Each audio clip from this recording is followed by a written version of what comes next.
나는 더 이상 빼앗을 땅이 없다고 자신만만하게 말했던 정복자 알렉산더 대왕이 분노를 다스리지 못하고 큰 실수를 저질렀던 일이 있습니다. 알렉산더에게는 아주 어릴 때부터 함께 자랐던 클레토스라는 정말 좋은 친구가 있었습니다. 이 클레토스는 스스로 알렉산더 대왕의 휘하에서 장군이 되어서 알렉산더를 섬겼습니다. 그런데 한 번은 이 친구가 술에 취해서 그만 알렉산더의 많은 장병 앞에서 친구라는 이유로 너무 무리하게 말을 했습니다. 왕을 모욕하는 실수를 범한 것입니다. 그 순간 화가 난 알렉산더 대왕은 옆에 있던 군병의 창을 뺏어서 친구 클레멘트에게 던졌습니다. 클레토스에게 던졌습니다. 죽이려는 의도로 한 것은 절대 아니었습니다. 그런데도 불구하고 불행하게 알렉산더가 던진 그 창이 친구 클레토스의 가슴을 정확하게 꿰뚫었습니다.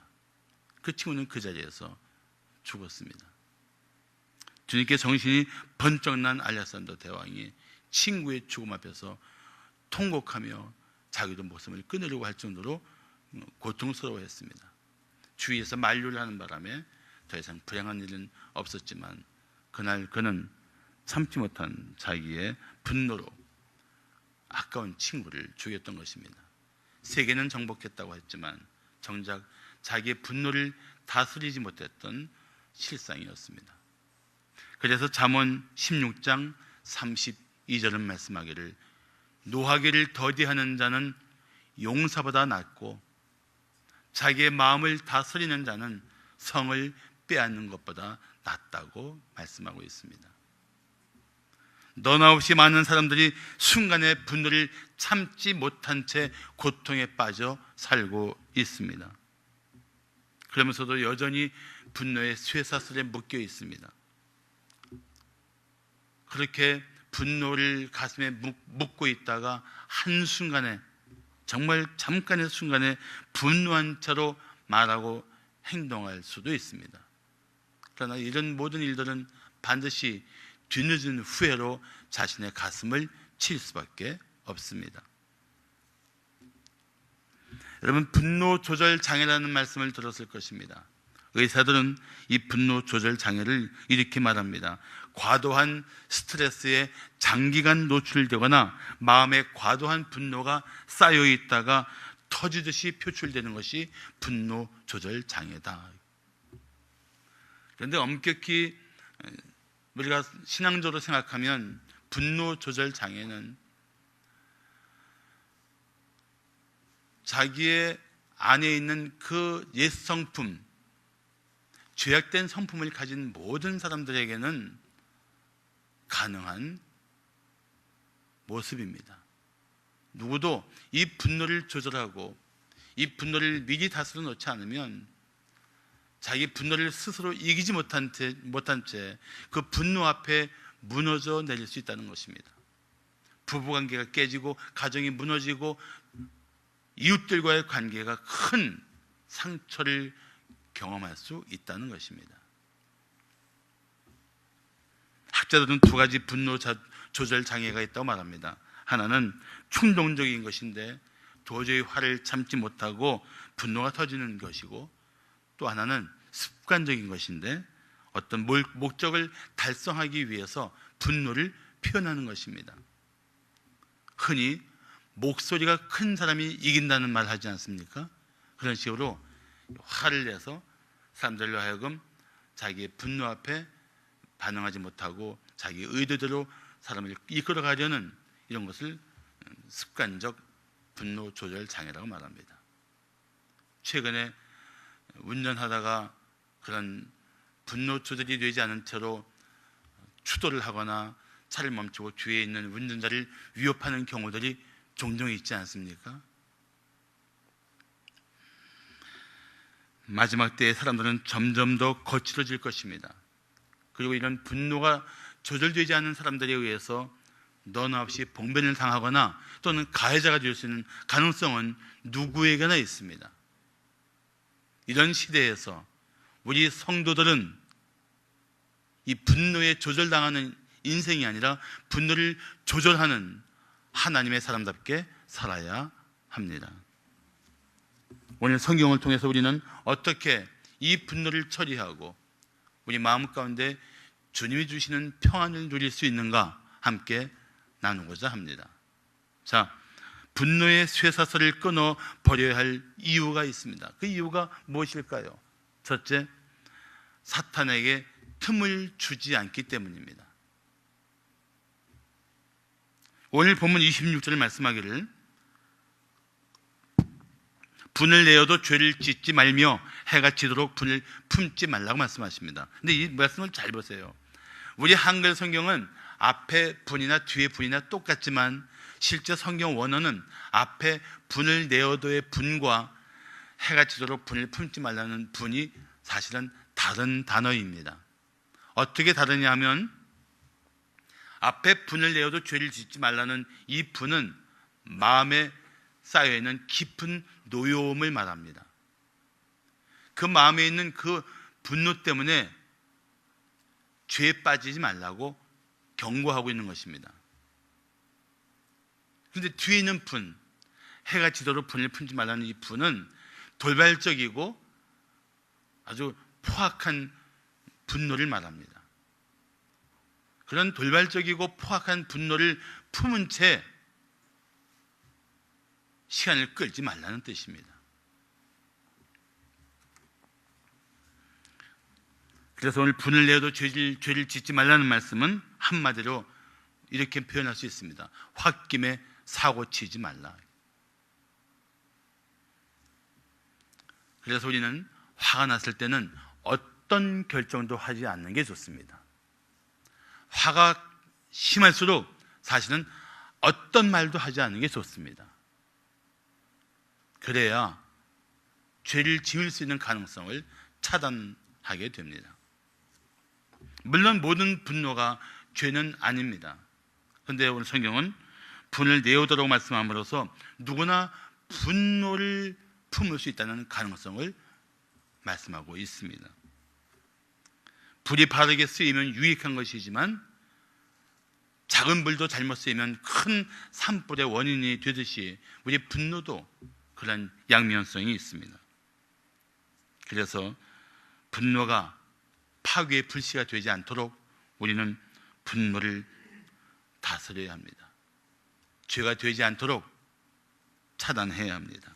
그렇지 않으면 분노의 감정에 이끌려서 말하고 결정하고 그리고 결국 후회할 수밖에 없는 삶에 빠지게 됩니다.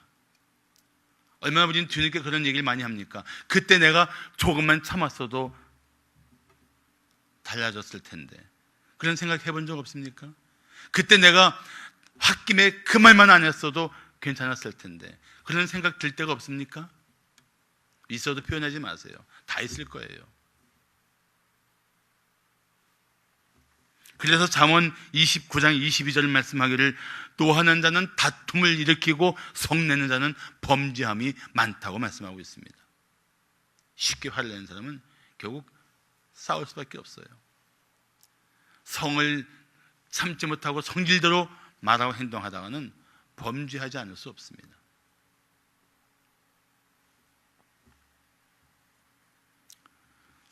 또한 성경은 해가 지도록 분을 품지 말라고 말씀합니다. 이 말씀은 갑작스럽게 욱하고 치밀어 오른 이 화가 난 상태 속에서 오래 그 분노를 가슴에 품고 있지 말라는 것입니다. 사실 밤에 혼자서 그 화가 났던 일들을 곱씹으면 분노는 더 격렬해집니다. 그래서 한밤중에도 달려가서 분풀이를 하고 싶을 정도로 격한 감정에 빠지게 됩니다. 특히 부부간에는 더합니다. 갑자기 욱하는 마음들이 있다 할지라도 빨리 풀수록 좋아요. 서둘러 푸는 게 좋습니다. 한쪽이 먼저 사과를 하든지, 한쪽이 먼저 그냥 마음에 품어주든지, 그 마음을 오래 끌고 가도록 침묵하며 내버려 두는 것은 또 그저 잔인한 짓입니다. 마음의 분노를 오래 품을수록 그 마음은 마치 용암 같은 것이 되어서 어느 날 화산처럼 터져날 수 있습니다. 과격한 분노는 순간적으로 사람의 이성을 마비시키고 광기에 붙들려 날뛰게 할 만큼 아주 강력할 수도 있습니다. 그래서 그런 분노들을 우리 경계하고 빨리 풀어주는 게 좋아요. 부부간에 더욱 빨리 풀어주는 노력을 누구든 먼저 해야 합니다. 성도도 마찬가지예요. 우리 가족 아닙니까? 영적인 가족. 하나님을 아버지라 부르는 영적인 가족 아닙니까? 한 성령으로 인해서 한 몸을 이룬 가족 아닙니까?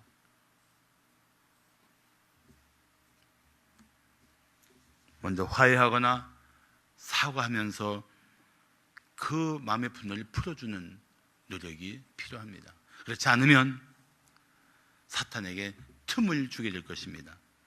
사탄은 상한 마음으로 분노에 빠진 사람들을 옆에서 부추깁니다. 참지 말라고. 네가 왜 바보처럼 참고 있냐고. 네가 얼마나 강한 사람인지 보여주라고. 네 자존심을 보여주라고 계속 부추깁니다. 언제까지요? 문제가 터질 때까지.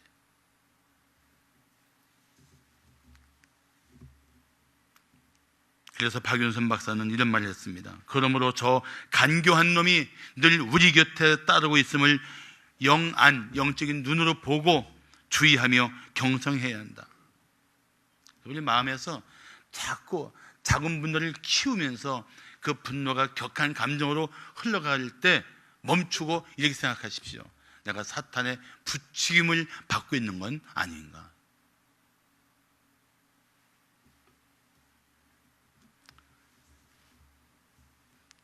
참 짧은 듯이 긴 시간이지만 화가 났을 때 30초만 입 다물고 참고 하고 싶은 말을 침 삼키듯이 꿀꺽꿀꺽 넘기면 의외로 문제가 잘 풀린다는 이야기도 있습니다. 화가 난 상태에서 바로 반응하지 말라는 거죠. 그렇지 않으면 상한 마음으로 인해서 자제력을 잃고 화가 난 상태로 말하면 주워 담을 수도 없는 그 말로 나도 아프고 상대도 아프게 될 수밖에 없습니다. 그 모습을 사탄은 비웃으며 조롱할 것입니다.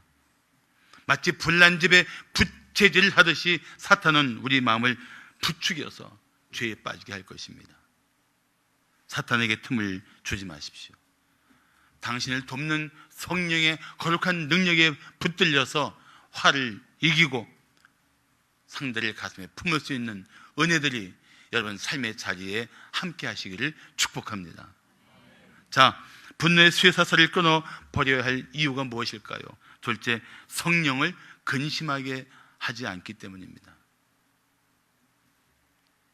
너무도 말을 잘 안 듣는 중학생 아들에게 엄마가 잔소리를 하자 아들이 엄마에게 이렇게 소리쳤습니다. 엄마, 나 건들지 마. 나 사춘기야. 그래서 엄마도 소리를 쳤습니다. 야, 임마, 나는 갱년기다. 어딜 까불어. 참 묘하게도 자녀들의 사춘기 때 부모는 갱년기를 겪으면서 이게 참 감정적인 예민함이 충돌할 수 있는 가능성이 매우 많아요. 평소 같았으면 너그럽게 받아줄 일도 아주 예민하게 반응할 수밖에 없는 그런 일들이 있단 말이죠. 그런데 자녀는 부모를 근심하게 하지 말아야 되지만 우리는 성령 하나님을 근심하게 하지 말아야 합니다. 여러분 아십니까? 우리 얼마나 신비로운 존재인지 아십니까? 예수를 믿는 순간 우리 안에는 성령 하나님이 거하십니다. 그래서 우리 몸은 그냥 육체가 아니에요. 거룩하신 하나님이 계시는 성전입니다. 거룩한 전. 그래서 고린도전서 6장 19절과 20절은 말씀하고 있지 않습니까? 너희 몸은 너희가 하나님께로부터 받은 바 너희 가운데 계신 성령의 전인 줄을 알지 못하느냐? 너희는 너희 자신의 것이 아니라 값으로 산 것이 되었으니 너희 몸으로 하나님께 영광을 돌리라. 우리 몸은 성령이 거하시는 성전이에요. 그리고 우리 안에 거하시는 성령을 우리가 기쁘게 할 수 있는 삶도 살기도 하고 성령을 슬프게 하는 삶을 살기도 한단 말이죠. 사실 우리 몸으로 하나님께 영광을 돌려야 될 그런 삶의 거룩한 목적이 있습니다. 그런데 우리가 분노에 쌓이면, 우리의 옛성품의 지배를 받으면 우리 몸이 하나님의 영광을 드러내는 일들에 쓰여져야 할 텐데 이 몸이 불의의 무기가 될 수가 있어요. 불의의 무기, 범죄의 도구가 될 수 있단 말이죠. 이 건강한 몸이, 하나님이 창조하신 이 아름다운 생명이 범죄의 도구가 될 수가 있어요.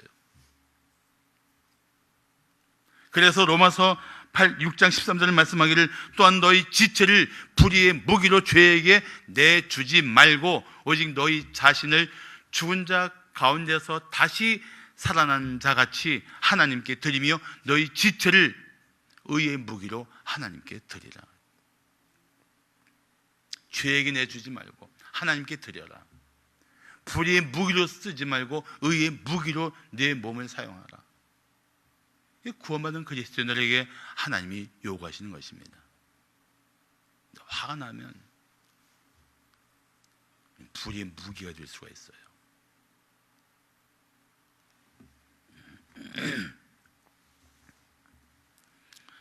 우리의 마음이 겉으로 드러나지 않았어도 마음의 숨은 분노는 결국 성령을 슬프게 하고 근심하게 합니다.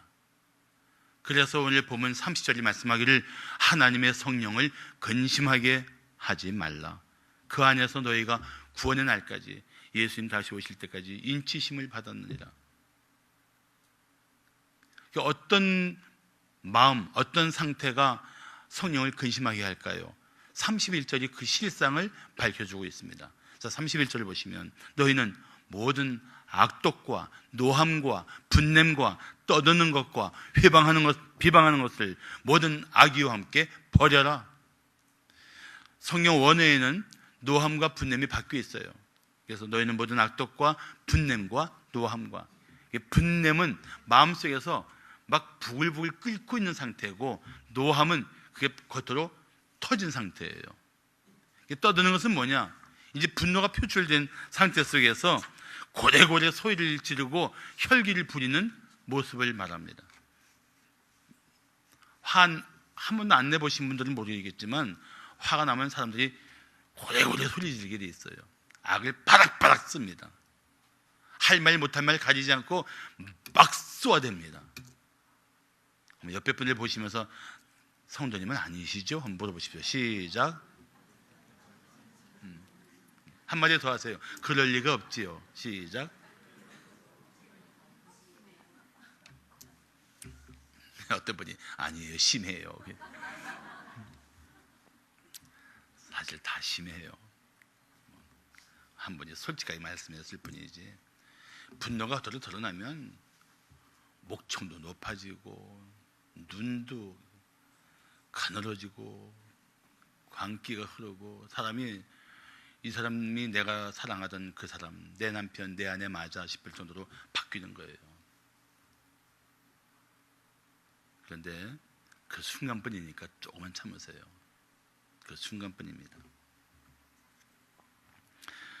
그래서 우리가 그렇게 혈기를 부리는 사람하고 맞서거나 싸우는 것은 그건 어리석은 짓이에요. 가만히 계셔야 돼요. 그리고 그런 가족이 아니면은 그런 분노를 품고 행동하는 사람들을 너무 가까이 하지 마세요. 정부에 대해서 비판하는 것 같은데 그게 옳은 비판인 것 같아도 그게 늘 일상에 있는 사람들은 가까이 하지 마세요.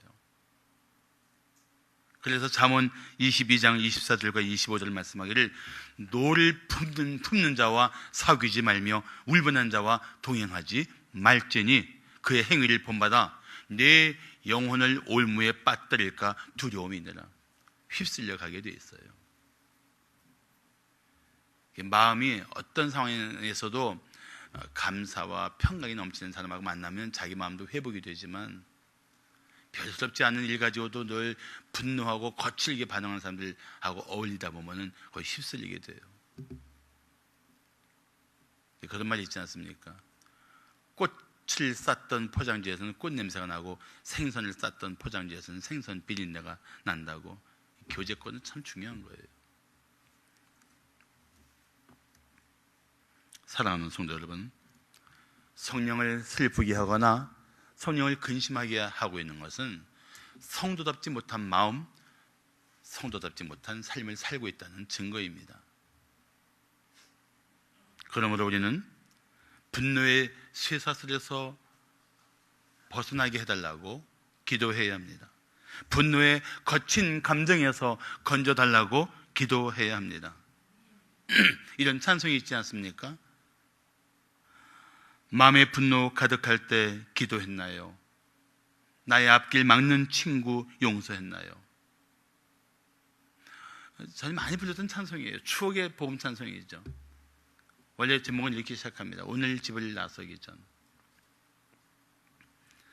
마음의 분노 가득할 때 기도했나요? 나의 앞길 막는 친구 용서했나요? 기도는 우리의 안식, 빛으로 인도하리. 앞이 캄캄할 때 기도 잊지 마시오. 내 마음속에 분노가 있을 때, 그로 인해서 성령이 근심한다는 영적 각성 때문에 내 마음이 고통스러울 때 기도하세요. 성령님, 나를 도와주세요.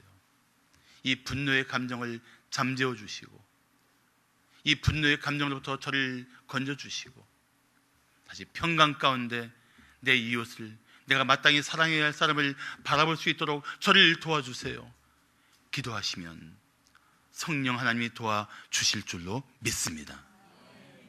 마지막으로 분노의 쇠사슬을 끊어버려야 할 이유가 무엇일까요? 셋째, 주님의 뜻을 따르는 자세이기 때문입니다.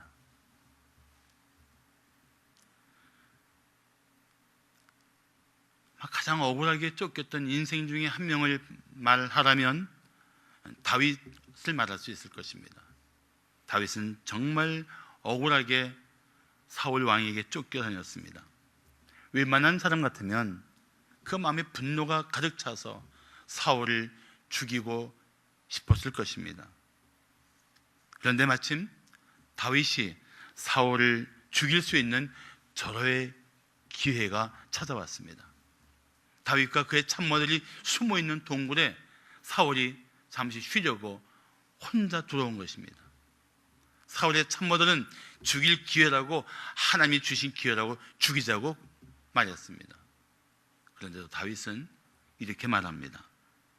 자기 사람들에게 이르되, 내가 손을 들어 여호와의 기름 부음을 받은 내 주를 치는 것은 여호와께서 금하시는 것이니 그는 여호와의 기름 부음을 받은 자가 됨이니라.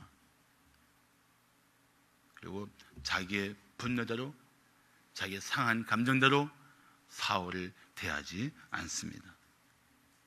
분노대로 행동하지 않고 오직 하나님의 뜻대로 살려고 몸부림쳤던 다윗의 모습을 주목해야 합니다. 그런 자세가 우리가 이 땅에서 살아가야 할 방식입니다.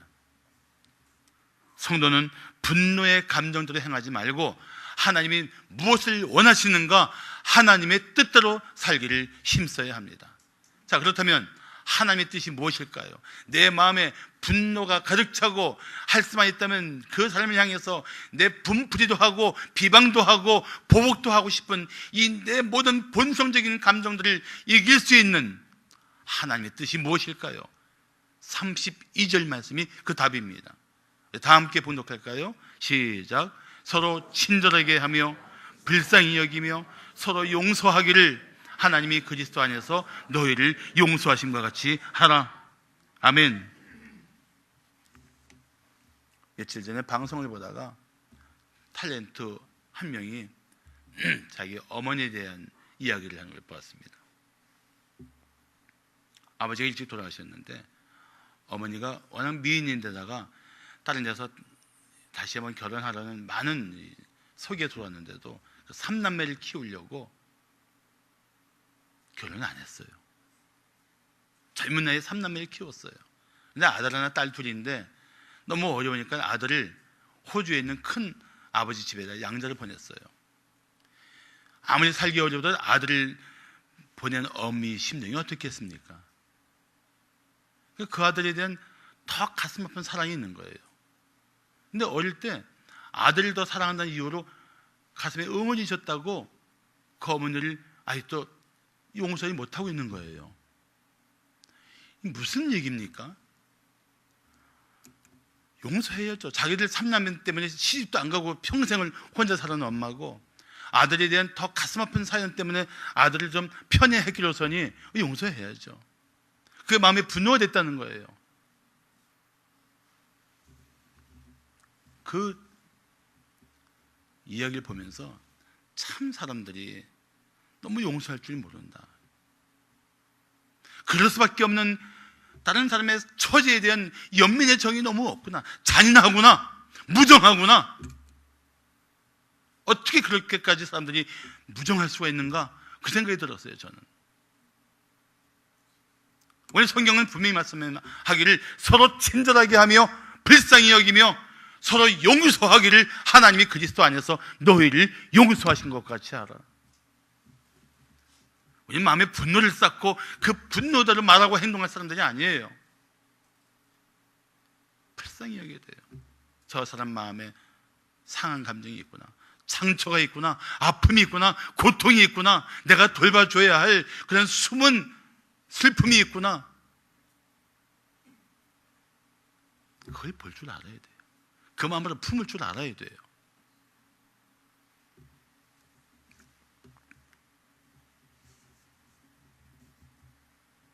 그렇지 않으면 오히려 상대방이 한 말과 행동 때문에 과격하게 반응할 수가 있어요. 그건 문제를 더 심각하게 만들 뿐입니다. 그래서 잠언 15장 1절을 말씀하기를 유순한 대답은 분노를 쉬게 하여도 과격한 말은 노를 격동한다고 말씀하고 있습니다.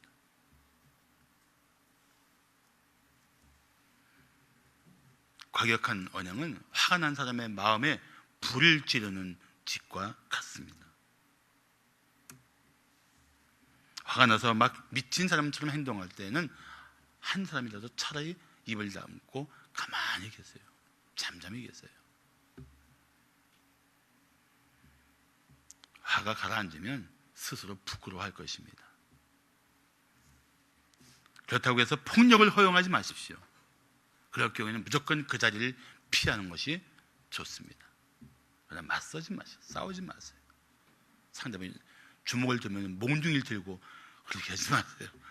그거는 정말 서로를 너무 깨트리는, 파괴하는 범죄가 됩니다. 데이비드 옥스버거는 주목할 말을 했습니다. 분노란 나의 가치를 인정하라는 요구이다. 그럴 수가 있어요. 자신을 무시한다고 생각할 때, 자신이 무시당한다고 생각할 때 더 격하게 반응할 수 있단 말이죠.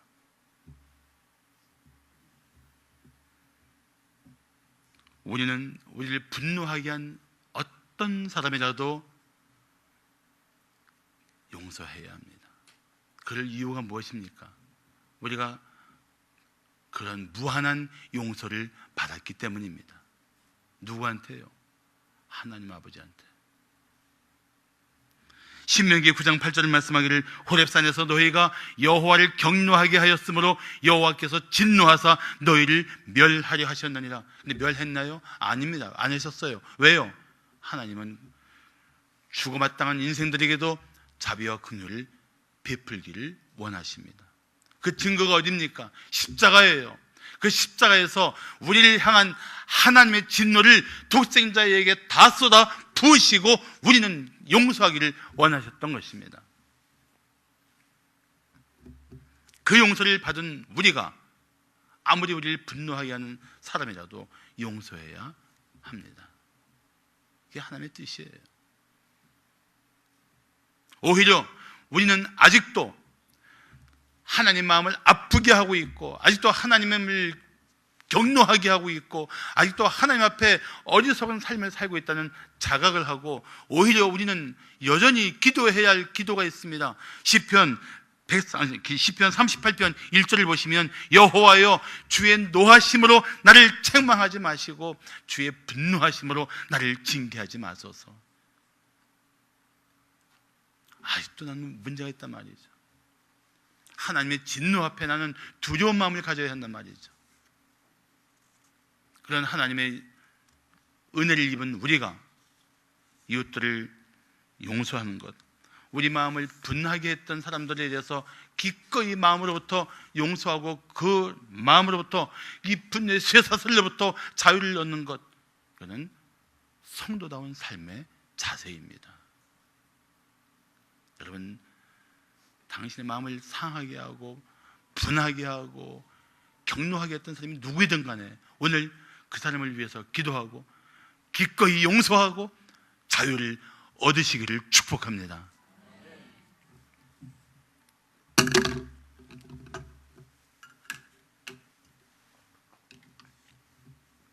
인도에서 활동했던 유명한 선교사 중에 스탠리 존스라는 분이 계십니다.